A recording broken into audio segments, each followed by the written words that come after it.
Library में बैठे बैठे थक गए हैं, करंट अफेयर्स को कहां से पढ़ें। ये साल एकदम खत्म होने को है, पेपर एकदम सामने आ गया है, परंतु अभी भी करंट अफेयर्स को पढ़ने का टेंशन अभी भी दिमाग में है कि कब खत्म होगा ये करंट अफेयर्स। इस सॉल्यूशन को लेकर आया है संकल्प आईएएस एकेडमी। संकल्प आईएएस एकेडमी जो कि रायपुर छत्तीसगढ़ में स्थित है बच्चों, आज लेकर आ रहा है आपके लिए करंट अफेयर्स सीरीज के धुरंधर सीरीज में इंटरनेशनल समिट्स का वीडियो। इस वीडियो में बच्चों हम सारे इंटरनेशनल समिट्स, उसमें कौन कौन से कंट्रीज हैं, ये समिट कहाँ हुई, ये सारों को आज हम डिस्कस करेंगे इस वीडियो में। इस वीडियो को अगर आप पढ़ेंगे तो जनवरी 2025 से लेकर दिसंबर 2025 में जितनी भी समिट्स हुई हैं उन सारों के बारे में आज हम डिटेल से डिस्कस करेंगे। तो चलो बच्चों चालू करते हैं आज का इस वीडियो में, ठीक है, जिसमें हम देखेंगे सारे समिट्स। तो सबसे पहली समिट्स हम देख रहे हैं शंघाई कोऑपरेशन ऑर्गेनाइजेशन। तो सबसे पहले आपको पता होना चाहिए कि एससीओ क्या है और ये कब बना, इसमें कौन कौन सी कंट्रीज हैं। तो शंघाई ऑर्गेनाइजेशन कोऑपरेशन के बारे में अगर पढ़ेंगे तो आपको ये पता होना चाहिए कि आज के टाइम पे बेटा इसमें कौन कौन सी कंट्रीज हैं। तो शुरुआत हुई थी इसकी 1996 में, जिसमें 5 कंट्रीज थी जिसको बोलते थे शंघाई 5, जिसकी शुरुआत की थी रशिया और चाइना ने कि बॉर्डर डिस्प्यूट्स को सॉल्व करने के लिए। तो इसमें Russia, China, Kazakhstan, Kyrgyzstan, Tajikistan ये कुछ कंट्री हुई थी, पर समय के साथ इसमें बाकी और कंट्रीज में इसमें जुड़ गए। आज के टाइम पे अगर आप देखेंगे तो एससीओ में आज के टाइम पे अगर देखेंगे तो बेटा शंघाई में 10 मेंबर्स हैं, इसमें है China, Russia, Kazakhstan, Kyrgyzstan, Tajikistan, Uzbekistan, India, Pakistan, Iran और बेलारूस। अब यहाँ पर कुछ चीजें आपको याद करने की जरूरत है। क्या जरूरत है, सबसे पहले वो समझिए।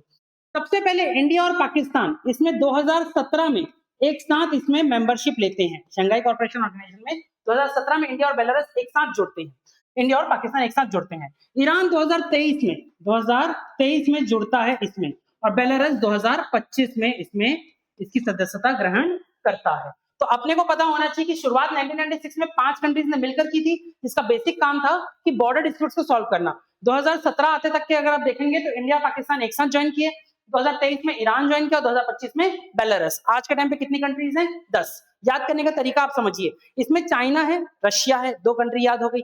जितने भी तान है वो सारे याद होने चाहिए, बस एक तान नहीं है इसमें। कौन सा तान नहीं है सर, आपको ये समझने की जरूरत है।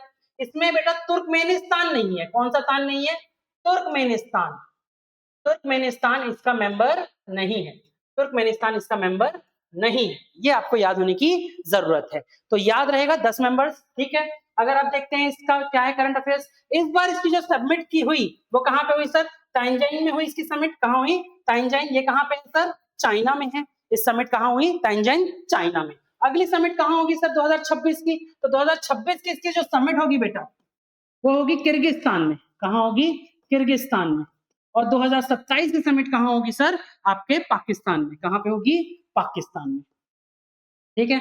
तो ये आपने को एससीओ के बारे में डिटेल से पता चला। तो शंघाई कोऑपरेशन ऑर्गेनाइजेशन सबसे पहले 1996 में शंघाई 5 बनी थी, बाद में मल्टीपल कंट्रीज आई। इंडिया और पाकिस्तान 2017 में जुड़े, बाद में ईरान जुड़ा और लास्ट में बेलारूस जुड़ा, ठीक है। शंघाई कोऑपरेशन ऑर्गेनाइजेशन को अगर मैं और इसके बारे में कुछ बताऊं तो एक और क्वेश्चन इसमें परमानेंट आता ही है। देखो नाम क्या है, शंघाई कोऑपरेशन ऑर्गेनाइजेशन, परंतु इसका जो मुख्यालय है, हेडक्वार्टर है, वो है बीजिंग में। कहां पे है बेटा, बीजिंग। बीजिंग कहां, चाइना। बीजिंग कहां, चाइना। तो ऐसा क्वेश्चन भी आपको मिलेगा, कई बार पेपर में दिखेगा शंघाई कोऑपरेशन ऑर्गेनाइजेशन का मुख्यालय कहां है। अपने को लगेगा अरे बोल तो रहा है शंघाई, नहीं भैया शंघाई नहीं, कहां है इसका मुख्यालय, बीजिंग, ठीक है। और कुछ बताता हूं, शंघाई कोऑपरेशन ऑर्गेनाइजेशन का एक और ऑर्गन है जो बहुत फेमस है, rats, regional anti terrorism squad. Regional anti terrorism squad को इसलिए बनाया गया कि इस रीजन में, मतलब आपका जो सेंट्रल एशिया और साउथ एशिया का जो रीजन है, यहाँ पे जितनी भी टेररिज्म एक्टिविटीज हो रही है उस पे क्या किया जाए, नियंत्रण किया जाए। तो रैट्स को बनाया गया है और इसका मुख्यालय कहाँ है सर, ताशकंद। कहाँ पे है sir, Tashkent, Uzbekistan. Tashkent, Uzbekistan, यहाँ पे इसका मुख्यालय है। तो बच्चों अपन ऐसे ही पढ़ेंगे, एक एक समिट को बहुत डिटेल से पढ़ेंगे तो याद रहेगा सारी चीज। सबसे पहले एससीओ, एससीओ की शुरुआत की थी शंघाई 5, क्या हुई थी, बॉर्डर डिस्प्यूट को सॉल्व करने के लिए। आज के टाइम पे कितने मेंबर है, 10 मेंबर है। कौन सा स्थान नहीं है इसमें, तुर्कमेनिस्तान नहीं है, बाकी सारे के सारे स्थान है। 2017 में इंडिया और पाकिस्तान एक साथ इसकी सदस्यता ग्रहण किए, बाद में ईरान आया और उसके बाद कौन आया, बेलारूस। अभी के लिए टाइम पे कितने मेंबर है, 10। कौन न्यूली मेंबर है, बेलारूस। ऐसे क्वेश्चन आएंगे। इसका मुख्यालय कहाँ है अगर पूछेगा तो क्या बताओगे आप लोग, इसका मुख्यालय है सर आपका बीजिंग। बीजिंग कहाँ, चाइना। इस बार की समिट कहाँ हुई, ताइजिन। ताइजिन कहाँ, चाइना। अगली बैठक कहाँ होगी, अगली बैठक होगी किर्गिस्तान में। उसके बाद 2027 की बैठक कहाँ होगी, पाकिस्तान में। इसका अगर और कोई स्पेशल ऑर्गन का नाम पूछेंगे तो रैट्स। रेड्स का मुख्यालय कहाँ है? ताशकंद, आपका उज्बेकिस्तान, याद रहेगा बच्चों। तो यहाँ पे खत्म होता है आपका एससीओ। चलो अगला देखते हैं, एशियान समिट। क्या देख रहे हैं अब अपन? ASEAN summit. तो 47th एशियान समिट हुई है 2025 की, and 22nd ASEAN Indian summit, ASEAN Indian summit. आपको ये पता होना चाहिए कि एशियान क्या है। एशियान एक ग्रुप है बेटा साउथ ईस्ट एशिया का। साउथ ईस्ट एशिया मतलब अगर अपन इंडिया के इधर देखते हैं साउथ ईस्ट एशिया, जैसे कि थाईलैंड, म्यांमार, इंडोनेशिया, बेलारस, ये सारी जो कंट्री इधर की आ रही है ना, जो आपकी sorry Indonesia, Malaysia, Philippine, Singapore, Thailand, Cambodia, ये पूरी कंट्रीज इधर की, वो सारी कंट्रीज इसमें होती है। कौन सी कंट्रीज? ASEAN countries. एशियान में इंडिया मेंबर नहीं है, इंडिया मेंबर नहीं है, परंतु एशियान के साथ इंडिया की एक अलग बैठक होती है। क्यों? क्योंकि इंडिया की कुछ पॉलिसीज है बच्चों, इंडिया की कुछ पॉलिसीज है। कौन सी पॉलिसीज? इंडिया की दो इंपॉर्टेंट पॉलिसी, एक तो neighbourhood first policy, neighbourhood first policy, दूसरी एक्ट ईस्ट पॉलिसी। कौन सी पॉलिसी बेटा? Act east policy, act east policy. ये दो पॉलिसी के लिए हमारे लिए एशियन इंडियन समिट बहुत इंपॉर्टेंट है, इसलिए क्वेश्चन आ सकती हैं। तो अपने को पता होना चाहिए साउथ ईस्ट एशिया के लिए ये ग्रुप है एशियन समिट, जिसमें इस बार 22nd एशियन इंडियन समिट भी हुई है और 47th एशियन समिट हुई है। ध्यान से सुनिएगा, prime minister Narendra Modi virtually participate किए, वर्चुअली मतलब इंडिया में बैठ के पार्टिसिपेट किए इस एशियन समिट में, और ये 22nd एशियन इंडियन समिट भी थी। ये कहाँ हुई इस बार? It has held in Malaysia on October 26, 2025। तो कहाँ पे हुई है बैठक सर? कहाँ हुई है समिट? मलेशिया में ये समिट हुई है। Malaysia is the Asian chair for this year of 2025 and the Philippines will be assume the chairmanship in 2026। तो अगली बैठक कहाँ होगी सर? फिलीपाइंस में 2026 की, जो ये साल अब लग गया है 2026 की बैठक फिलीपाइंस में होगी। 2025 की बैठक कहाँ हुई थी? मलेशिया में। ठीक, अब एशियान में कितने मेंबर्स है बेटा? ये भी ध्यान रखना। एशियान में है 10 मेंबर्स। कितने मेंबर्स हैं? 10। परंतु इस बैठक में, मलेशिया की बैठक में, एक नया कंट्री ने इसमें एडिशन हुआ है। तो अब ये 10 के बजाय कितनी हो गई है? 11। कितनी हो गई है? 11। जो 11th मेंबर है वो है क्या? Timor लेस्ते, Timor Leste. ये कहाँ पे है सर? अगर आप ऑस्ट्रेलिया को यहाँ पे देखोगे और यहाँ पे इंडोनेशिया, मलेशिया, फिलीपींस, सिंगापुर ऐसा करके देखोगे, इधर फिलीपींस, तो यहाँ पे है टाइमोर लेस्ते, ये यहाँ पे एक कंट्री है। तो टाइमोर लेस्ते इसका सबसे न्यूली मेंबर है। ये क्वेश्चन आ सकता है कि इस बार की बैठक कहाँ हुई? मलेशिया में। कौन सा कंट्री इसमें जुड़ा है इस बार नया? वो कौन है? टाइमोर लेस्ते। अच्छा, क्या इंडिया एशियन का पार्ट है? नहीं है, याद रहेगा ये चीज। ठीक, देखोगे यहाँ पे मेंबर्स का नाम लिखा गया है, Indonesia, Malaysia, Philippine, Singapore, Thailand, Brunei, Vietnam, Laos, Myanmar, Cambodia and Timor Leste. ये नया मेंबर है इसका, याद रहेगा बेटा। तो एशियान में कितने मेंबर्स हैं सर? 10+1, याद रखना है इस चीज को अपने को। ठीक, आगे बढ़ते हैं। ब्रिक्स समिट, क्या बारे में बात करेंगे? BRICS, Brazil, Russia, India, China, South Africa. BRICS का full form Brazil, Russia, India, China, South Africa.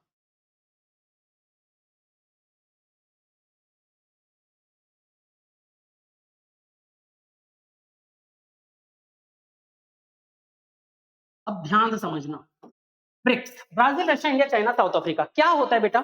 जैसे कि वर्ल्ड में कुछ डेवलप्ड नेशंस ने अपने ग्रुप बना के रखे हैं, जैसे कि G4, G7, ये सब आपने सुना होगा, G7, G8, बाद में वही G20 बाद में बना, जिसमें इंडिया भी मेंबर है आज के टाइम पे।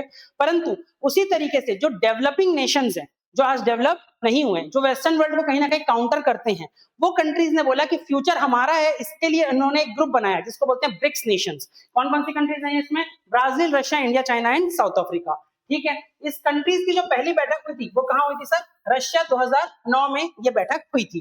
ठीक है, 2011-12 में इसका चार्टर बना था और यह पहली समिट इसकी कहाँ हुई थी? रशिया। तो अभी करंट अफेयर्स में क्या है सर? इसकी इस बार की 17वीं समिट कहाँ हुई है sir? Rio de Janeiro, Brazil में हुई है। कहाँ हुई है? रियो डी जेनेरियो, ब्राजील में। कौन इसका चेयरमैन रहा है सर? लुला डी सिल्वा, जो कि ब्राजील के प्राइम मिनिस्टर हैं, वो क्या है सर? इसके चेयरमैन हैं। ठीक है, अगली ब्रिक्स समिट कहाँ होगी 2026 की सर? इंडिया में। अगली समिट कहाँ होगी? इंडिया में। तो ये क्वेश्चन आएगा कि ब्रिक्स की इस बार की बैठक कहाँ हुई? तो ब्राजील में हुई। ब्राजील में कौन इसको हेड किए? तो लुला डी सिल्वा हेड किए। ठीक है, अगली बैठक कहाँ पे होगी? तो इंडिया में होगी। आज के टाइम पे कितने मेंबर है? 10। शुरुआत कितनी थी? 5 की, Brazil, Russia, India, China and south Africa. बाद में इसमें कुछ और लोग भी जुड़े हैं। कौन कौन जुड़े, कब कब जुड़ा है, बता रहा हूँ अभी आप लोगों को, देखेंगे। तो Brazil, Russia, India, China and south Africa. बाद में 2024 में बेटा इसमें ईरान, यूएई और इजिप्ट और इथियोपिया इसको ज्वाइन करते हैं। 2024 में 4 कंट्री ज्वाइन करते हैं और लास्ट 2025 में इसमें इंडोनेशिया भी इसकी सदस्यता ग्रहण करता है। तो ये भी क्वेश्चन आ सकता है 2025 में कौन इसमें सदस्यता ग्रहण किया, तो इंडोनेशिया। एक्चुअली में इंडोनेशिया 2024 में भी इन्विटी था और वो आके समिट्स में ज्वाइन करने वाला था, फिर आखिरी में मना कर दिया, फिर लास्ट में 2025 में अभी उसने ज्वाइन किया इसकी मेंबरशिप। तो आज के टाइम पे कितने कंट्रीज हो गए, 10 कंट्री होगी, Brazil, Russia, India, China, South Africa, ये तो इंपॉर्टेंट है। उसके बाद कौन हो गए sir, Iran, UAE, Egypt, Ethiopia, फिर इंडोनेशिया। इस बार की बैठक कहां पे हुई है सर, इस बार की जो बैठक हुई है वो कहां हुई है, ब्राजील में। कहां हुई है, ब्राजील में। अगली बैठक कहां होगी सर, इंडिया में। ये क्वेश्चन आएंगे आपके, ठीक है। अच्छा, जो ब्रिक्स की समिट हुई है अच्छा G20 की समिट आएगी, इसके पहले मैं कुछ 2 मिनट के लिए रुकता हूं आपके लिए। बेटा आप लोग को ये बताना चाहूंगा कि संकल्प आईएएस एकेडमी में अगर आप कोई भी टॉपिक को पढ़ेंगे तो आपको ये चीज समझ में आएगी, अपन 360 डिग्री पढ़ते हैं। अपनी कोशिश ये होती है कि अगर टॉपिक को शुरुआत करो तो इस तरीके से पढ़ो, मैं चाहूं तो बस स्लाइड्स को रीड कर दूं, पर उसमें आपका समय खत्म हो जाएगा, मतलब ऐसा लगेगा कि पढ़ तो लिए पर फिर भी क्वेश्चन आएंगे तो आप उसको सॉल्व नहीं कर पाएंगे। इसलिए मैं इतना डिटेल से बता रहा हूँ। इस वीडियो को 2 से 3 बार अपन देखेंगे 1.5 की रफ्तार में, अपने आप अपने को पूरा इंटरनेशनल समिट समझ में आ जाएगा, इवन इंटरनेशनल ऑर्गेनाइजेशन खत्म हो जाएंगे। समझ पा रहे हो इस चीज को, ठीक है। तो चलो आगे देखते हैं G20 लीडर समिट। क्या बात कर रहे हैं इधर पे, G20 लीडर समिट की। तो उसके पहले ये पता होना चाहिए G20 क्या है सर, इसके बारे में पता होना चाहिए। तो पहले G20 के बारे में एक रफली मैं तुम लोग को समझा रहा हूँ। देखते हैं, देखो यहाँ पे मेंबर्स है, उसी के लिए मैं G20 यहीं पे समझा रहा हूँ। देखो बेटो याद रखना, 1972-73 में निक्सन क्राइसिस हुआ था। क्या हुआ था, निक्सन क्राइसिस, या कई बार लेमन टर्म्स में बोलते हैं ऑयल क्राइसिस। क्या हुआ था, ऑयल क्राइसिस। ऑयल क्राइसिस हुआ था, निक्सन क्राइसिस हुआ था 1972-73 में। जो अरब की जो जगह है या अरब के आसपास की कंट्रीज हैं, ये ऑयल को बेचने खरीदने के लिए क्या कर रहे थे, मना कर रहे थे।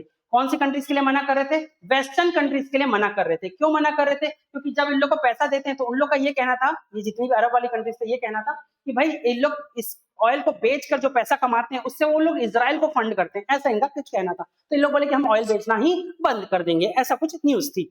तो इसलिए ऑयल बेचने की बंद कर दिए। और इसके कारण, ऑयल की क्राइसिस के कारण क्या होता है, जब तेल महंगा होता है तो बहुत सारी चीजें और भी महंगी हो जाती है। और इसी कारण क्या हो रहा है, वर्ल्ड में सर बेटा क्या आ रहा है, इन्फ्लेशन आ रहा है। इन्फ्लेशन मतलब आपकी मुद्रास्फीति हो रही है।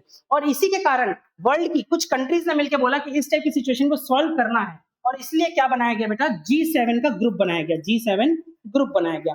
कौन कौन कंट्री भैया G7 में, ये भी पता होना चाहिए। G7 का ग्रुप में, G7 में है बेटा आपका कनाडा, यूएसए, इधर से अगर देखेंगे तो कनाडा और यूएसए। फिर इधर आ जाते हैं तो फ्रांस, जर्मनी,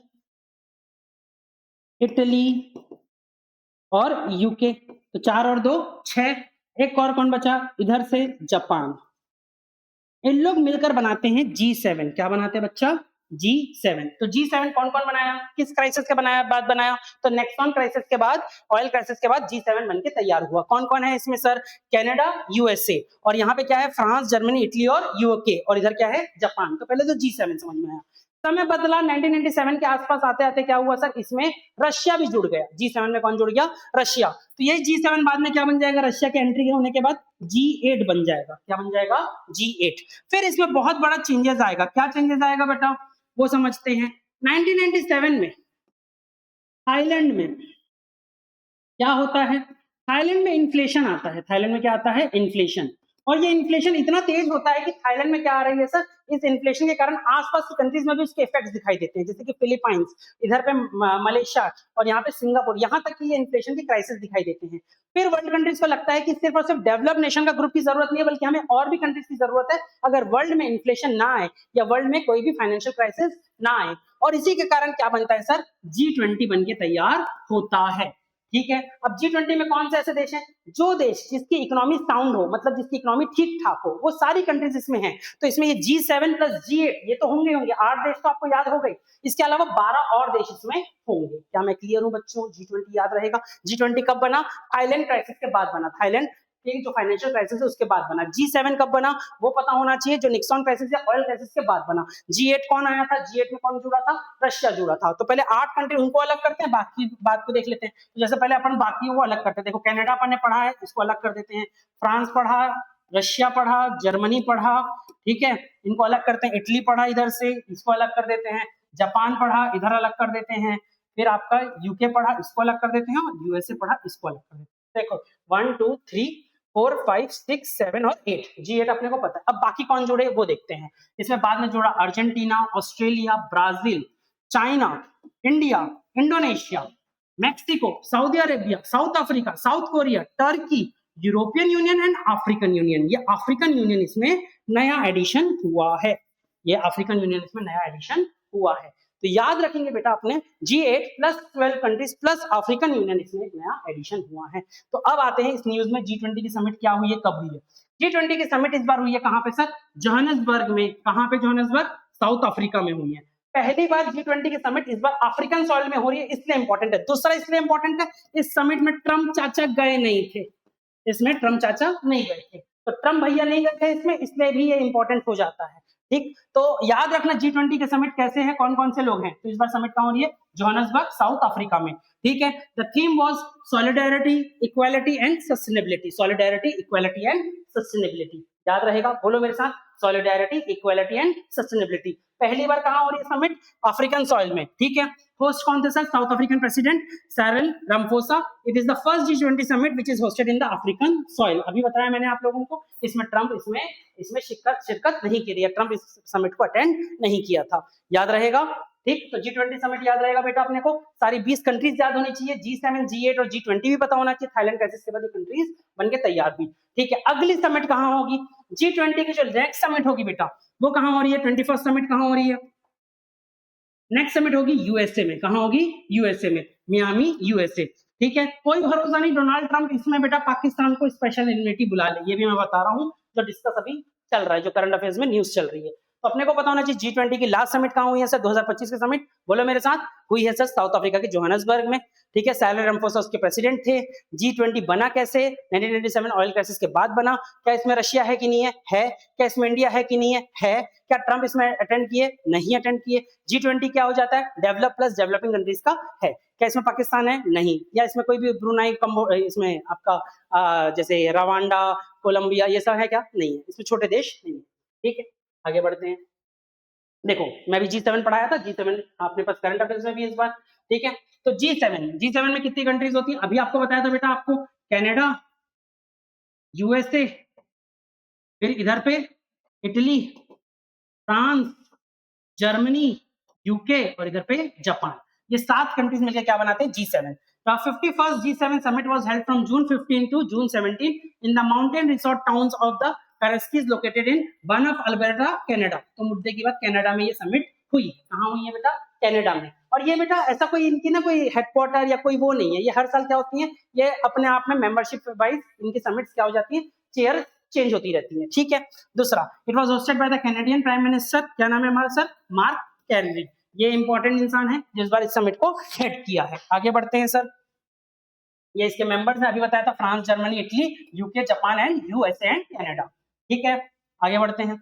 अब देखते हैं BIMSTEC, very very very very important. अगर मैं बोलूं इस स्लाइड्स में सबसे इंपॉर्टेंट जो चीज है वो क्या है, बिम्स्टेक। बहुत बहुत ज्यादा इंपॉर्टेंट है, अपने को समझने की जरूरत है। सबसे पहले इसका फुल फॉर्म समझो, Bay of Bengal, Bay of Bengal initiative for multi sectoral technical and economic cooperation. बोलो मेरे साथ, Bay of Bengal initiative for multi sectoral and technical and economic cooperation. ये क्या है आपका, बिम्स्टेक है। क्या बिम्स्टेक, वो भी समझते हैं। अगर मैं इंडिया का मैप इधर तरफ से बनाऊं थोड़ा सा,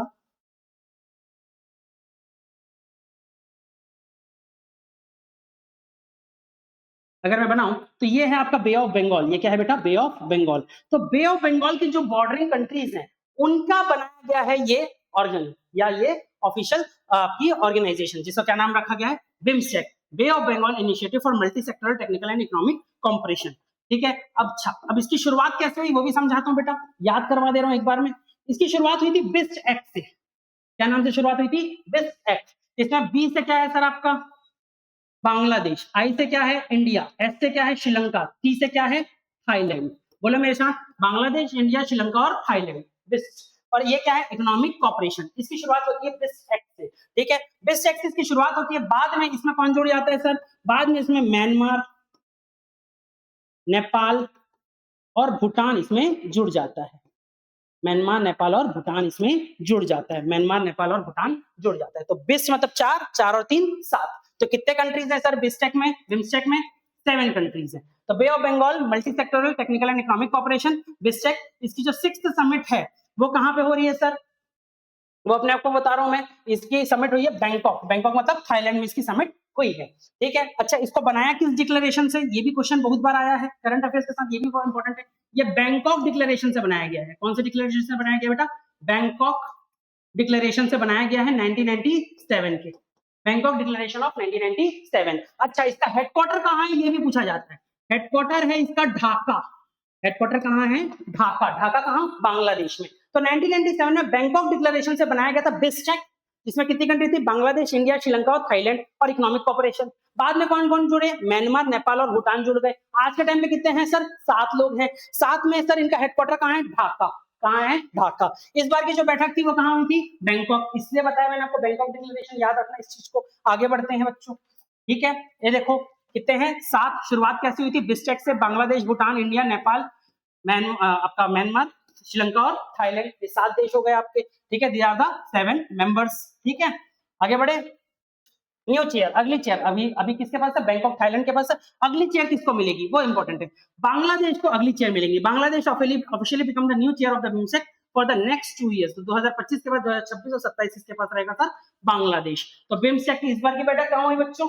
बताओ मेरे साथ। इस बार की बैठक हुई बैंकॉक थाईलैंड में। अगली बैठक कहाँ पे होंगी सर? आपके बांग्लादेश में। याद रहेगा ये चीज। ठीक है, आगे बढ़े। ठीक, नेक्स्ट देखते हैं। ये देखो United nation climate change, UNFCCC, इसके बारे में भी थोड़ा सा मैं डिटेल लेकर जाऊंगा। मुझे पता है आप लोगों को लगेगा कि वीडियो को कितना डिटेल से बता रहा है ये बंदा। अगर मैं आपको डिटेल से बता रहा हूँ इसका ये मतलब है कि कोई भी क्वेश्चन, ऐसा क्वेश्चन आएगा, ढाका डिक्लेरेशन से बनने वाली ऑर्गेनाइजेशन का नाम बताओ। ढाका हेडक्वार्टर कहाँ पे है? बिम्स्टेक का हेडक्वार्टर कहाँ है? तो ढाका। बैंकॉक डिक्लेरेशन से बनने वाली कौन सी ऑर्गन है? ऐसा क्वेश्चन आ जाएगा। इस बार की बैठक कहाँ होगी? अगली बैठक कहाँ होगी? मैं सब कुछ कवर करवा रहा हूँ, इसलिए एक वीडियो देखना है, सब कुछ कवर हो जाएगा। ठीक है, चलो। तो United nation climate change conference, UNFCCC, United nation framework convention on climate change. ठीक है, जो कब बना था? 1992 में बना था। कब बना था? 1992। इसमें बेटा 3 ऑर्गन्स बने थे, अगर आपको पता होगा तो।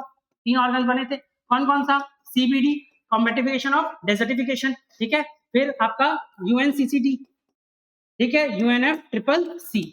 ये तीनों ऑर्गन्स इसमें बने थे। ठीक है, मतलब जो अर्थ समिट बोलते हैं, बेसिकली इसको अर्थ समिट बोलते हैं। अर्थ समिट में 3 चीज बनी थी, combat of desertification, United nation framework convention on climate change, ये सारी चीज इसमें बनी थी। अब UNFCCC की इस बार की जो बैठक हुई है, जो कि COP30 है, वो कहाँ हुई है सर? ब्राजील में। कहाँ हुई है? ब्राजील में। COP30 की समिट कहाँ हुई है? ब्राजील में। This conference was held from 10th to 21st November of 2025। अगली बैठक कहाँ होगी वो भी क्वेश्चन पूछ सकता है। तो COP31 will be held in Turkey. COP31 will be held in Turkey. तो COP30 हुई ब्राजील में, COP31 होगी टर्की में।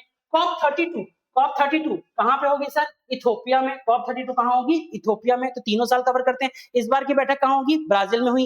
अगली बैठक कहां होगी? टर्की में हुई। अगली बैठक कहां होगी? इथोपिया में। ये कौन सी है सर? कॉप है। किसके अंदर का कॉप है? United nation framework convention on climate change का है, जो कब बना था? अर्थ समिट के अंदर बना था। अर्थ समिट कब हुई थी? 1992 में हुई थी। याद रहेगा। आगे बढ़े। ठीक, अब ये क्या है? Asia Pacific economic corporation, APEC summit. ये भी बहुत इंपॉर्टेंट है, एपेक समिट। तो अभी अपन ने एक और ऑर्गन देखा था, एशियान। एशियान में इंडिया नहीं है। एशियान और इंडिया की अलग समिट हो रही है। याद रहेगा ना वो चीज। उसी तरीके से अभी एपेक समिट, एपेक में भी इंडिया मेंबर नहीं है। India is not a member. India is not a member. तो अब ये कहाँ है सर? ये भी बता दो। तो ये भी बता रहा हूँ बेटा, ध्यान से देखना ये कहाँ पे हो।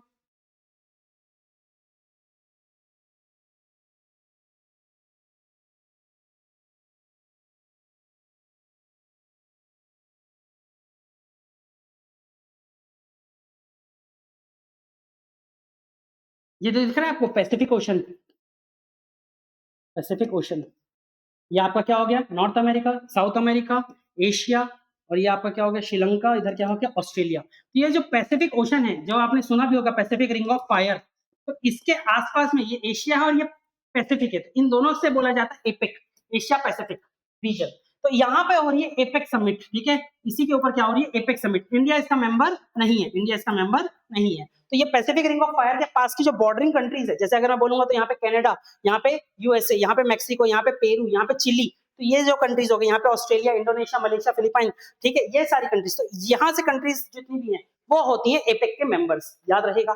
अब देखते हैं इसकी एपेक की जो समिट हुई, एपेक इकोनॉमिक समिट, ठीक है, will be held from October 31 to November 1 2025। ठीक है, the summit take place in the historic city of Gyeongju of South Korea. कहां पे हो रही है ये बैठक? South Korea.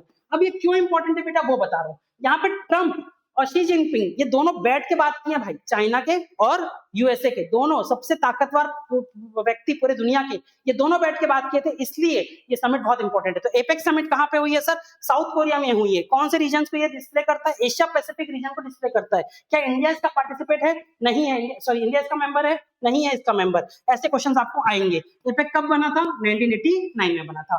ठीक, आगे बढ़े। Next, NATO, very very important. पता ही है आप लोगों को ट्रम्प चाचा क्या क्या कर रहे हैं नाटो के साथ। नाटो के मेंबर्स पे क्या लगा दे रहे हैं सर?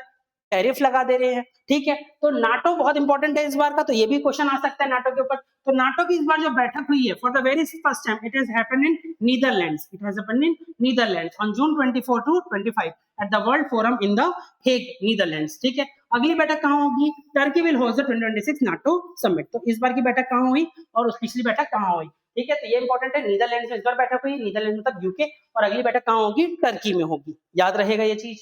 ठीक है, अच्छा, नाटो का बेटा एक चार्टर है, आपको पता होना चाहिए। जो चार्टर ये कहता है कि जो भी अगर आउटसाइडर्स अगर नाटो की किसी भी कंट्री पे अटैक करेंगे तो नाटो क्या करेगा? मिलकर उस कंट्री पे अटैक करेगा।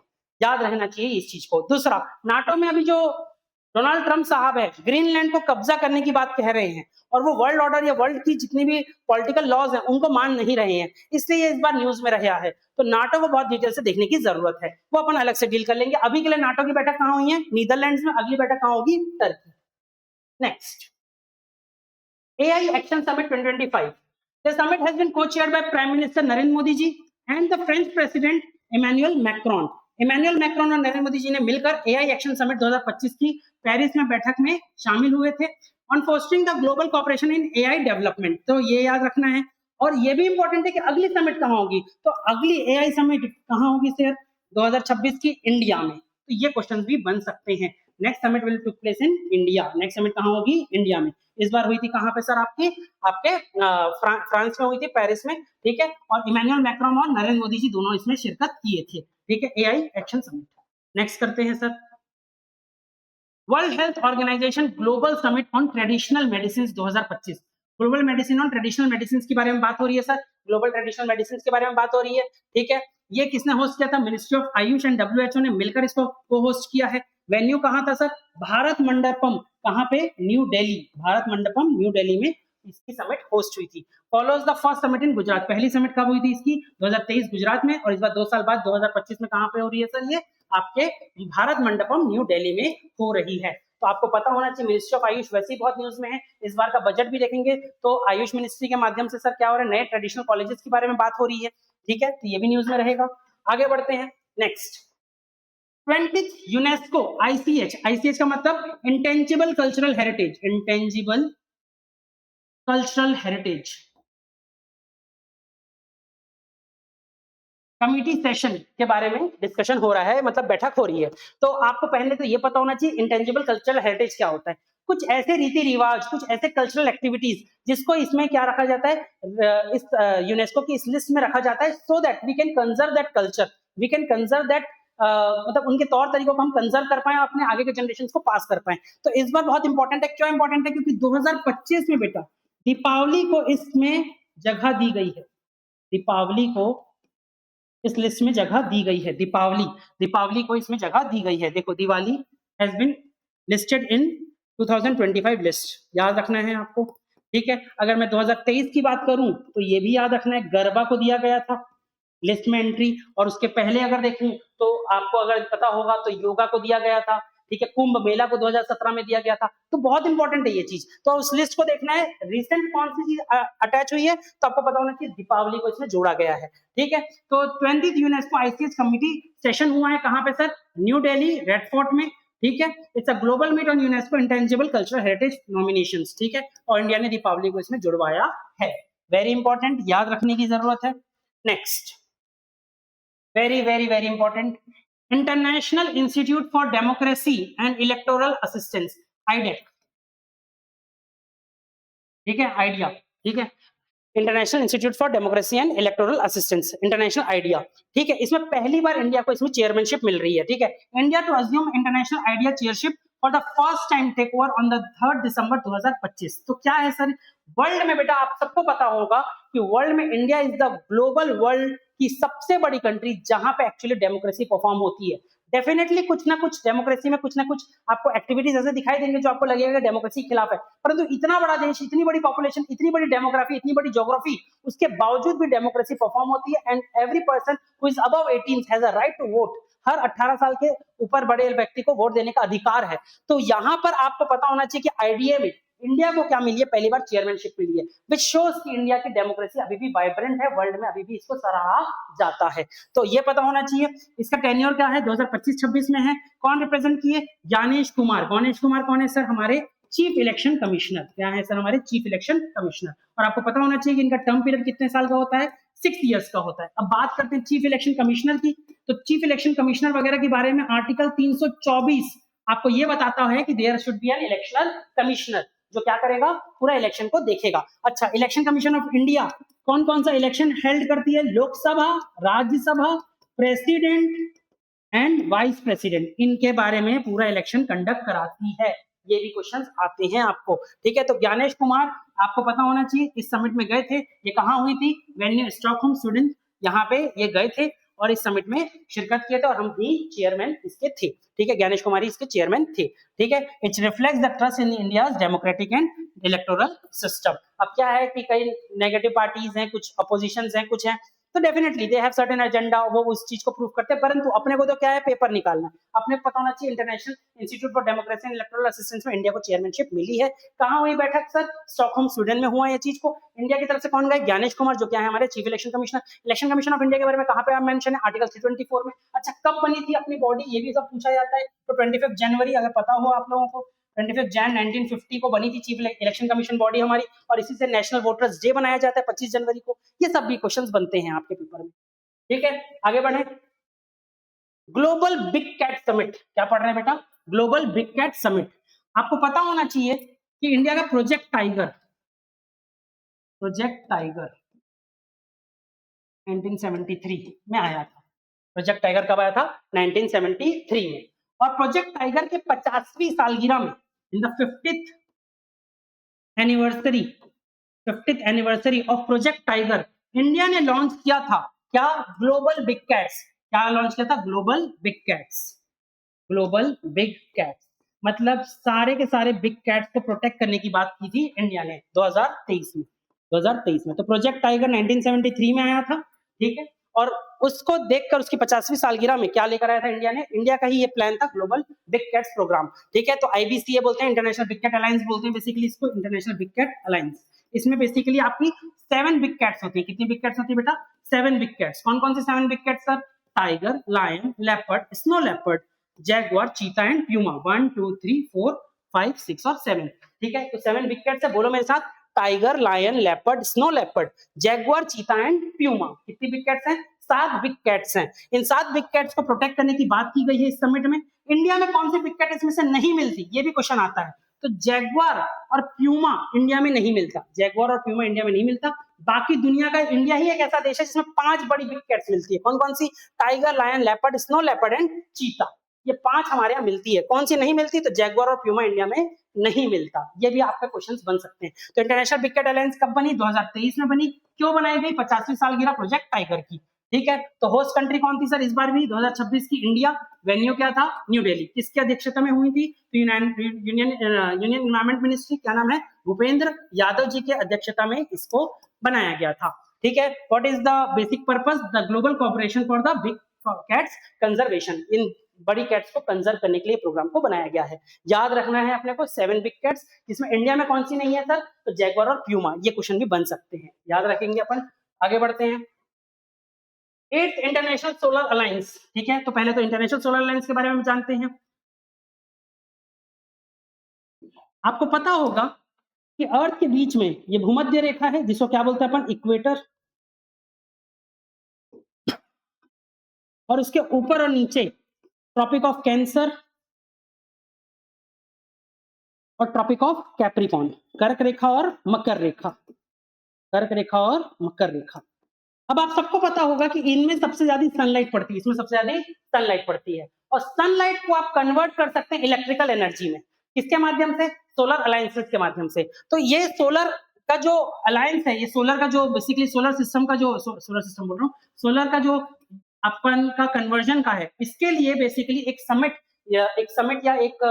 लोगों को अवेयरनेस फैलाने के लिए 2015 की पेरिस क्लाइमेट समिट में यह माना गया था कि 2 डिग्री टेम्परेचर पूरे अर्थ का कम करना है। और इसी के लिए 2015 में नरेंद्र मोदी जो हमारे इंडिया के प्राइम मिनिस्टर हैं, और 2015 में ही फ्रांस के प्राइम मिनिस्टर, इन दोनों ने मिलकर शुरुआत की थी इंटरनेशनल सोलर अलायंस। इसकी शुरुआत की थी इंटरनेशनल सोलर अलायंस, कहीं पर मेंशन भी होगा ये चीज को। तो 2015 में in the COP21 Paris, India and France ने मिलकर शुरुआत की थी इंटरनेशनल सोलर अलायंस। ठीक है, अब इसमें वो सारी कंट्रीज हैं जो कि Tropic of Cancer, Tropic of Capricorn के बीच में, परंतु क्या इसके ऊपर की भी कंट्रीज हैं? जी हाँ सर, फ्रांस जो अपने आप में ट्रॉपिक ऑफ कैंसर के ऊपर है, वो भी इसका पार्ट है। याद रखना, क्या हर कंट्री है? नहीं सर, हर कंट्री नहीं है, परंतु mostly Tropic of Cancer, Tropic of Capricorn के बीच की सारी कंट्रीज इसमें इसके मेंबर्स हैं। क्या इसके ऊपर के और इसके नीचे के भी हैं? जी हाँ सर, इनके भी हैं। एग्जांपल क्या है? फ्रांस। ठीक है, तो इस बार याद रखना है कि इसकी जो बैठक हुई है 2025 में, वो कहाँ हुई है? भारत मंडपम न्यू दिल्ली में है। ये होस्ट किसने किया? इंडिया ने किया। ठीक है, इंटरनेशनल सोलर अलायंस को। इसका हेडक्वार्टर कहाँ है बेटा? 2015 में बनाया गया था गुरुग्राम हरियाणा में, इसका हेडक्वार्टर या मुख्यालय बनाया गया था। तो इतना डिटेल से आपको बता रहा हूं क्योंकि आपको याद रखना है एक एक चीज, तभी पेपर निकलेगा बेटा। झक मारने से लाइब्रेरी में बैठ के कुछ नहीं मिलता, साल खत्म हो जाता है, माँ बाप के पैसे खत्म हो जाते हैं, आपका समय खत्म हो जाता है। अगर तैयारी करनी है तो डिटेल से पढ़िए, कम पढ़िए पर झम पढ़िए, तभी प्रीलिम्स निकलता है। उसमें 100 के 100 क्वेश्चन नहीं मारने रहते, पर उतने मारो जो अगर वो टॉपिक पढ़ा है तो डिटेल से पढ़ो। तो इस तरीके से करंट अफेयर्स पढ़ना है आपको। सिर्फ होता कहाँ है, ऐसा पढ़ोगे साल खत्म और फिर टाइम भी खत्म, फिर कह लो यार कुछ और कर लेते हैं। ठीक है, ऐसा नहीं होता। तो डिटेल से पढ़ेंगे तभी अपना पेपर निकलेगा। तो याद रखना इंटरनेशनल सोलर अलायंस कौन कौन सी कंट्रीज हैं, इसमें कहाँ समिट हुआ, कब बनी, ये सब कुछ अपने को देखने की जरूरत है। चलो आगे बढ़ते हैं। International mobile congress, 9th international mobile congress, inaugurated by prime minister Narendra Modi. Date क्या है? अक्टूबर 2025। कहाँ हुआ है ये सर? जो Yashobhoomi convention centre new Delhi में। थीम क्या थी? Innovate to transform, innovate to transform. तो याद रखना है इंटरनेशनल मोबाइल कांग्रेस कहाँ पे हुआ? तो न्यू दिल्ली में। बस ठीक है, आगे बढ़ते हैं। एक ये बहुत इंपॉर्टेंट है, दिस इज ऑल्सो इंपॉर्टेंट। जब भी मैं बोलूं इंपॉर्टेंट तो याद रखना है इसको। World food India programme 2025, world food India programme 2025 will be held from September 25 to 28 at Bharat Mandapam in New Delhi. ठीक है, अच्छा, पीएम मोदी ने इनॉग्रेट किया था इस इवेंट को, organised by the ministry of food processing and industries. Ministry of food processing and industries पे कौन है भैया? आपके मंत्री, वो भी पता होना चाहिए, चिराग पासवान जी। चिराग पासवान, ये इसके मंत्री हैं। ठीक है, Chirag Paswan, minister of food processing and industries के। ठीक है, ये बेसिकली फूड अवेयरनेस का प्रोग्राम है, क्या खाना चाहिए, किससे कार्बोहाइड्रेट कम होगा, किससे प्रोटीन बढ़ेगा, ये सब का प्रोग्राम है। कैसे फूड्स को प्रमोट करना, ये सब का। इस बार की पार्टनर कंट्रीज कौन थी sir? New Zealand and Saudi Arabia, New Zealand and Saudi Arabia. Minister of food processing के मिनिस्टर कौन है? चिराग पासवान। कहाँ हुआ world food India programme? India में हुआ, भारत मंडपम न्यू दिल्ली। आगे बढ़ते हैं sir. Raisina dialogue, 10th edition of Raisina dialogue, again very important. Raisina, Raisina एक जगह है बेटा इंडिया में। ठीक है, इसी कारण उसका नाम क्या है? रायसेना डायलॉग। तो 10th edition of Raisina dialogue हुआ है, inaugurated by PM Modi, new Delhi. Inaugurated session of Raisina dialogue 2025 was joined by the PM of New Zealand Christopher Luxon as the chief guest. तो ये इंसान क्या है सर? Chief guest. ठीक है, ये कौन है? चीफ गेस्ट, न्यूजीलैंड के प्राइम मिनिस्टर। ठीक है, आगे देखते हैं। The 3-day Raisina dialogue is been held from 17 March to 19 March and this year the theme of the Raisina dialogue was Kaal Chakra, people, peace and planet. Kaal Chakra, people, peace and planet, Kaal Chakra of people, peace and planet. ठीक है, आगे बढ़ते हैं। 13th international tourism mart, ITM, international tourism mart, ये कहाँ हुआ है sir? International tourism mart बेटा ये हुआ है सिक्किम में। कहाँ हुआ है ये? सिक्किम में। इंटरनेशनल टूरिज्म मार्ट कहाँ हुआ है सर? सिक्किम में। इंटरनेशनल टूरिज्म मार्ट कहाँ हुआ है? सिक्किम में। सिक्किम आपको पता होगा 1975 में इंडिया का पार्ट बना है। इस बार इंटरनेशनल टूरिज्म मार्ट कहाँ हुआ है सर? आपका सिक्किम में। अगला देखते हैं। पीएम मोदी ने इनॉग्रेट किया है बेटा साउथ इंडिया का natural farming summit, south India का नेचुरल फार्मिंग समिट। कहाँ पे? कोयम्बटूर। कोयम्बटूर कहाँ है? तमिलनाडु। ठीक है, तो पीएम मोदी, अगर क्वेश्चन आएगा साउथ इंडिया आपका नेचुरल फार्मिंग समिट कहाँ हुआ है तो कोयम्बटूर। ठीक है, इंटरनेशनल आपका टूरिज्म मार्ट कहाँ हुआ है तो सिक्किम। ठीक है, मैं हर न्यूज को कवर करने की कोशिश कर रहा हूँ। ठीक है, आगे 44th international India's international trade fair. ठीक है, ये कहाँ हुआ है सर? न्यू दिल्ली में हुआ है। कहाँ हुआ है? न्यू दिल्ली भारत मंडपम में। इसका इस बार थीम क्या थी? एक भारत श्रेष्ठ भारत को प्रमोट करना। ठीक है, अगला इंटरनेशनल गीता महोत्सव, ये क्वेश्चन आता है, इंटरनेशनल गीता महोत्सव, ये बहुत इंपॉर्टेंट है इस बार। इंटरनेशनल गीता महोत्सव कहाँ हुआ है? कुरुक्षेत्र। कुरुक्षेत्र मतलब हरियाणा, कुरुक्षेत्र हरियाणा में इंटरनेशनल गीता महोत्सव। इंटरनेशनल ट्रेड फेयर कहाँ हुआ है? तो न्यू दिल्ली। गीता महोत्सव कहाँ हुआ है? तो हरियाणा। आगे देखते हैं next, world audio visual and entertainment summit. World audio visual and entertainment summit, PM Narendra Modi first inaugurated the first world audio visual entertainment summit, जिसको क्या बोलेंगे? वेव्स। तो क्वेश्चन ऐसा आएगा, वेव्स समिट, ठीक है, it held and Jio world centre in Mumbai. तो जियो के वर्ल्ड सेंटर मुंबई में ये समिट हुआ है। तो वेव समिट कहाँ हुआ है? जियो अंबानी जी के, हाँ ठीक है, Jio world centre Mumbai. Waves 2025 aims to put the Indians media and entertainment industry on the global map and engage in the global media and entertainment leaders. ठीक है, तो ये चाहता है कि भारत का जो मीडिया है, भारत का जो एंटरटेनमेंट है, वो वर्ल्ड लेवल में पहचाना जाए, उनको रिकॉग्निशन मिले। तो वेव समिट कहाँ हुआ था? जियो वर्ल्ड सेंटर, जो कहाँ पे है सर? आपके मुंबई में है। मोदी जी खुद इसको इनॉग्रेट किए थे। नेक्स्ट देखते हैं 56 इंटरनेशनल फिल्म फेस्टिवल। आप सबको पता है फिल्म फेस्टिवल कहाँ हुआ था? गोवा में। वेरी इंपॉर्टेंट, ठीक है, इस बार बहुत इंपॉर्टेंट है। क्यों? क्योंकि रजनीकांत जी को अवार्ड दिया गया for his contribution to the Indian cinema. Rajinikanth को लाइफ टाइम अवार्ड मिला है, रजनीकांत जी को, ठीक है, लाइफ टाइम अवार्ड मिला है उनको इसके लिए, कंट्रीब्यूशन के लिए। तो 56 international film festival of India कहाँ हुआ है सर? गोवा में।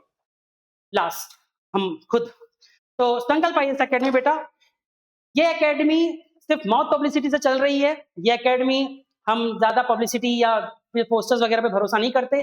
हम ये जानते हैं कि बच्चों को सिलेबस डिटेल से पढ़ाया जाए, प्रीलिम्स को डिटेल से क्लास में क्वेश्चंस को लगाया जाए, मेंस के आंसर लिखाया जाए, और बच्चों का टाइम और पैसा दोनों को संभाल कर यूज करके बच्चों का सिलेक्शन कराया जाए। तो बच्चों, अगर आपको या आपके परिचित में जिन बच्चों को तैयारी करनी हो, तो संकल्प आईएएस एकेडमी के इस ऑनलाइन प्लेटफॉर्म एवं ऑफलाइन प्लेटफॉर्म में आप सभी का स्वागत है।